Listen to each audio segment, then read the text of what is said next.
Ang buhay ko nito, taga-kutkot ng lababo. Napakahirap hanapin ang pira, pero kapag gastusin mo, napakabilis sa kamay mo. Ito ang buhay ko, kahit pa may sakit ako.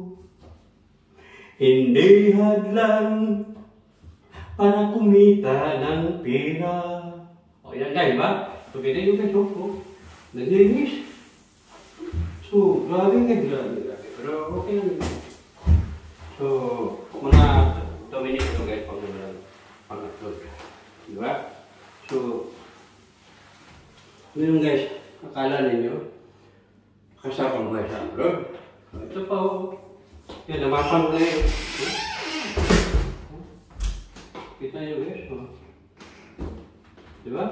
Pero, lahat ng mga blessing kung ano meron tayo, ating pinaghirapan.